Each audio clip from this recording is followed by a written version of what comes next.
Goodbye, Call of Duty Black Ops Cold War. It's been a good run.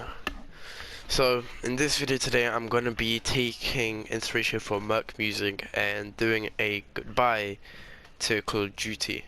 In his videos, he normally says his brief opinion and then gives a 30-minute montage of his best moments. In my video, I'll not be doing that. I'm just borrowing the title. What I'll be doing is going in depth and basically just reviewing the whole game and just saying my last thoughts on the game and goodbye. Also, there will be a follow-up video to this explaining some questions why I can't really answer in this video, or the format wouldn't make sense, and also just other questions like where I've been and just questions about Vanguard and say why I didn't call this video Rest in Peace and stuff like that. So yeah, let's just get in. First, I want to talk about the campaign. I've never, well, I have played the campaign. 2 beginning missions. This is probably the first campaign where I've heard decent things about and never actually played.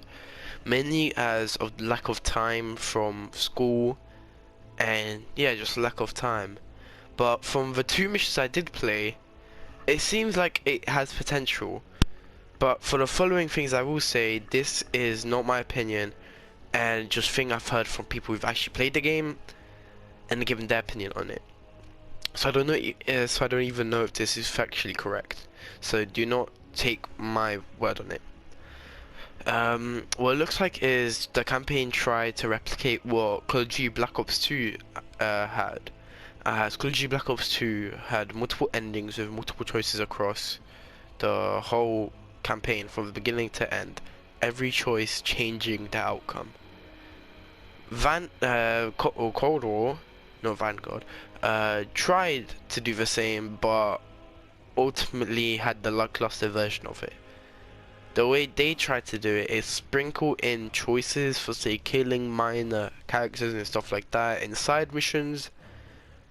In the end, when you get to the final mission, all of that is thrown out the window, as all those minor choices would have no impact on the final ending. You can literally choose to be the biggest menace to society and kill everyone in your sight, and then at the end be a good guy and get the good ending. The only real choice to change the ending is in the final mission. I think there's about 2 choices that you get to like decide what ending you get. So it is really a lackluster Black Ops 2 campaign mixed in with the Modern Warfare engine, as this game is really like Modern Warfare, especially from how the cutscenes play off and some gaming moments and stuff like that. One thing I will give credit for the campaign is there is an ending. I saw that you actually go against Woods and Mason and stuff, where you actually get to kill them, so I'll give one prop to that. But they really did miss the mark, and they really had a lot of potential. For say, I'll give an example here. In Black Ops 2, there's a mission where you supposedly are supposed to shoot and snipe Menendez, which is the main antagonist. When you, this is spoilers by the way. Well, it is a really old game, so I don't really know why you haven't played it. It's one of the best CODs, if not the best Call of Duty in my opinion. But you go to the body to identify it as the person who was being carried in what you expect to be Menendez was carried in a potato sack over the head. You take off the potato sack, and it turns out it was Mason all along, and you have just killed Mason while playing as Woods. If I remember doing this on accident as a child, when I just was a dumb kid who was just trying to just see if he would not live or stuff like that. So I shot quote unquote Menendez Mason in the foot and going to him and obviously laughing as, oh wow, he's dead, he died from a foot shot. When in reality, once you actually get to the end and you get a decent ending, Mason will be there alive. Mason will literally enter the room fully alive, which blew my mind the first time I saw it. Because I remembered, like, wait, I didn't kill him. I shot him in the foot. Like, he must have just been dazed or whatever. So even those, like, where you shot this one random character, right? Well, it's not random, it's Mason, so. But it's just that those small moments that changed the campaign so wildly was what made Black Ops 2 good and what Cold War failed at doing. But yeah, those. So I guess goodbye to Cold War campaign. Didn't get to play you much, but I heard how people enjoyed you. So now talking about the zombies. I've only played the first map, but I have played it quite intensely. I've played it a lot before like the DLCs came out, and by the looks of it, watching other people play it, it looks like, I believe, who made Cold War? Treyarch, I believe, right? Let me say, or Activision. Yeah, both Activision and Treyarch really put their attention in zombies this year. As honestly, this has been the best zombies in a long time. Well, not one of the best. World at War and Black Ops 1 still defeated at that point. As the thing was wrong, what was wrong with zombies over the years was that it got to the point where it was stupidly difficult. So this is how the timeline went. In World at War, you got really basic zombies with Nacht und Toten. I think that's the map name, I can't remember. It was really basic, no pack-a-punch. I didn't even think there was a power, but it was super basic. Then Black Ops 1 added some depth into it. Black Ops 2 added a little bit more depth, but not too much, so it's still really simple. Like an 8-year-old, like an 8-9-year-old me could play and have a lot of fun with a couple of glitch spots and stuff like that. But then eventually got to Black Ops 3, where they took it and just destroyed it. It got so complicated that just to get the power on, you would have to get partial Easter egg coverage, or just to get Pack-a-Punch. I remember the first I never got the DLC Black Ops 3, so I only had the first like movie scene thing map for Black Ops 3. And I've never actually got Pack-a-Punch for it, because you'd have to basically do the whole Easter egg to get just Pack-a-Punch. It was insanely stupid. And then Black Ops 4 obviously copied it and followed up with it, which just blew my mind out. But now with the whole storyline come to an end with Dempsey and Richtofen and all of that coming to an end now, Treyarch and Activision had to make a new, compelling, intriguing zombie storyline what people won't wave off as just another filler, and they actually succeeded. The storyline is quite in depth if you actually listen to the dialogue and bother to pay attention to why you're actually doing this stuff. It's actually very good and in depth. The way to get power and Pack-a-Punch is super simple, and the game doesn't fully hold your hand. It doesn't tell you do this, do that. You have to do some working out, but it's mostly quite simple, going back to its roots. And like all the additional bonuses, like I remember at the beginning there was really lackluster zombies DLC, but then once they constantly started pumping out every season new maps, it just got insane. Which honestly, this is probably the best Treyarch and Activision has done in a good while. I like if they released this game standalone as just a zombie game, this could be big. Like they could possibly sell, instead of like getting Warzone for free, they should do the zombies for free. As it's so many people will be intrigued, and just to get full game, like it's insane. Like this is probably like the saddest goodbye, but goodbye and Call of Duty Cold War Zombies. You're honestly one of like the biggest turnaround since like Black Ops 3. As Black Ops 3 just screwed the whole zombies up, and now you paying it back to good. And also the storyline carrying on to Vanguard, so that's just insane. I can't wait to play it, as I already have bought Vanguard and don't have it downloaded, but I'm just waiting until I can make a video and I have some spare time on it. But yeah, so goodbye Call of Duty Black Ops Cold War Zombies. You were a good soldier. But now to the most controversial part of the video. Multiplayer was a real hit or miss, as there were some elements people really enjoyed, but some elements reverting to things people hated. Now, first, I'm gonna hit you with the bad news. I want to get all that rambling out the way so I can praise the game. The Gun Ho exploit. This was a major thing in multiplayer that I will admit I abused a little bit to get some challenges done. Basically, the Gun Ho exploit was that while you're throwing a grenade of any type, your gun is still hip fired. Unlike original Call of Duty or without the perk, you'll put away your gun just to throw a grenade. This is just good that in case you're cooking a grenade and someone pops out, you don't have to throw that grenade at them and 100% die because they have the jump on you, but you can quickly still try hip fire them with whatever gun you have. But yeah, the exploit was that people realized the gun, it allowed you to run full sprint while having a grenade out, and the gun didn't have, like, it had a reduced cooldown on between shots. So also the sprint to fire, that's a major part which Modern Warfare brought, and Cold War obviously took over. So you know what sprint to fire is? It's the lead between your sprinting to firing. So say if you're sprinting and you pressed R2 and you had a sprint fire of 500 milliseconds, it will take you half a second or 500 milliseconds to shoot your gun. Which you don't think is a lot, but compared to some of the guns will only have 100 milliseconds is insane, as it can get the jump on you. But what if you have 0 milliseconds? Like, you can run and shoot instantly. That's what the gun hook glitch did exactly. You could full sprint while shooting a gun with no sprint to fire delay.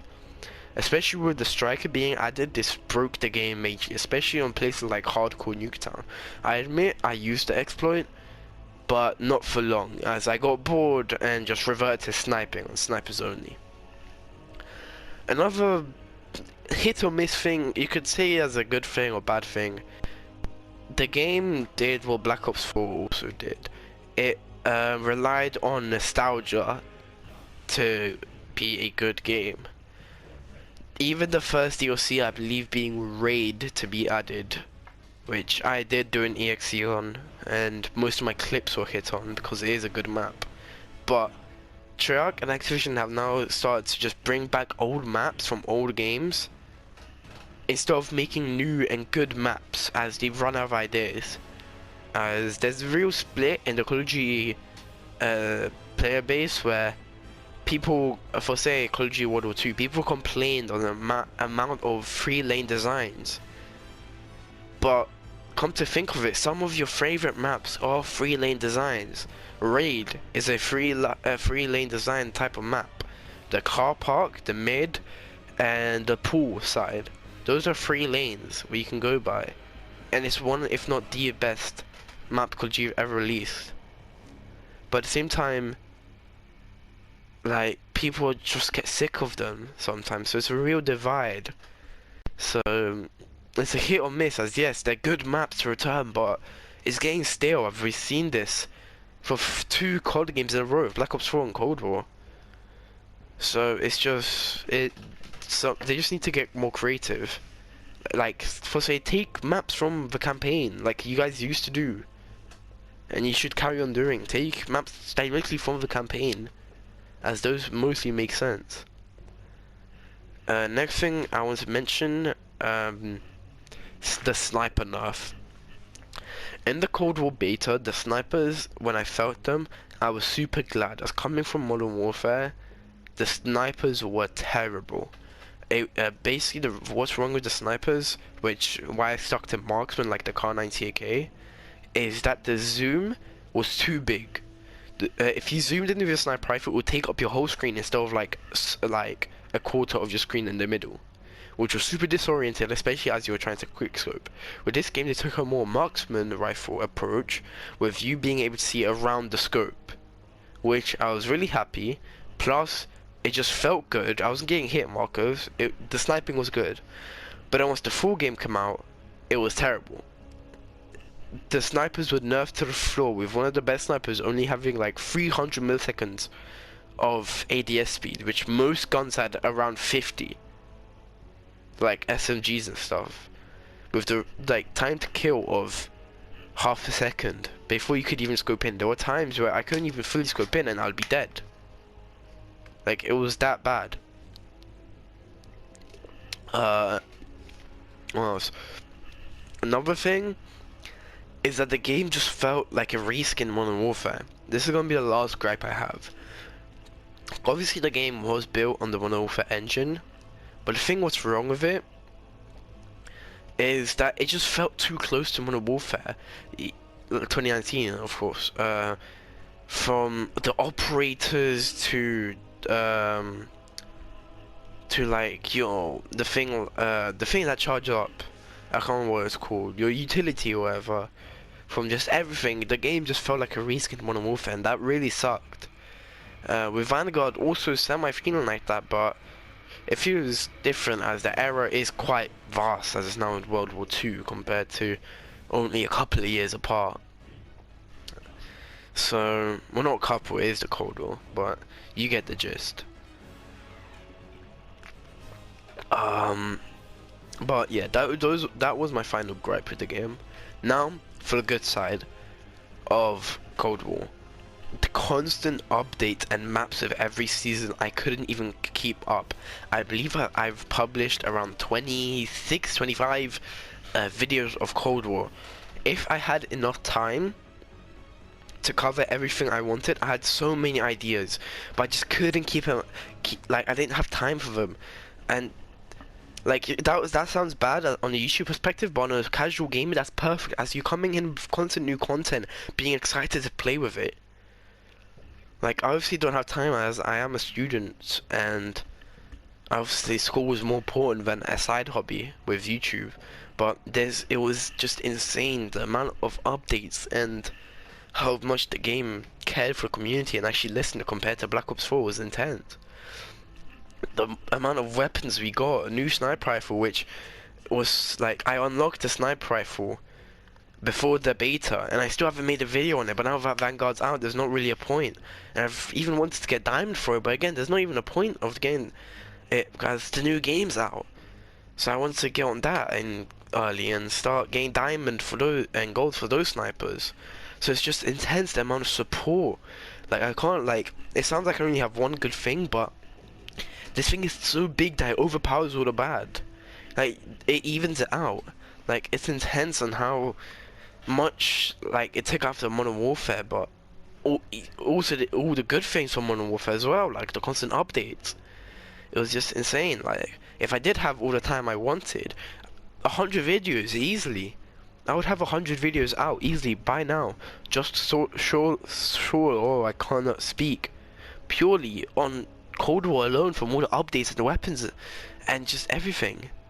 I also want to thank Cold War, as like, it really like helped me on YouTube with my 2 montages with Coco and Astronaut Ocean, both sitting near 100 views, which now I've even carried on to Vanguard, which the game just came out, but I already have a beta version of a montage on it. Not staying at near 100 views, obviously, but that's still, like, it showed me into montage editing so much, so it's just insane. Like, I've really been speaking 9 minutes just purely on multiplayer compared to, what, 9 minutes on zombies and campaign combined. Like, it's intense, but it's sadly the end, so we have to move on now. So I want to thank Cold War's multiplayer for giving me this huge platform and letting me expand it on multiplayer and showing me to wonderful of sniper montages. So it's really sad to say goodbye, but there will obviously be remains of it in Vanguard, which I can't wait to play. So I want to thank you, Cold War's multiplayer, and hope I'll be saying goodbye forever, as today I'll be deleting the game, and even if there is added content like they did with Modern Warfare, unless it's something huge like change the whole game, I'll not be revisiting it. So goodbye Modern Warfare multiplayer, and now that's fully it and nothing else to talk about. It's our final goodbyes. Thank you, Treyarch and Activision, Raven, Demonware, Beanox, Shanghai Studios, Sledgehammer Games, Bink Video, and High Moon for creating this very wonderful game for all of us to play. And I want to thank you guys for watching me for these 25 videos. And thank you for staying around with me for the how many I'm going to make on Vanguard. So, thank you again, Cold War. Goodbye, and I'll see you guys very, very soon.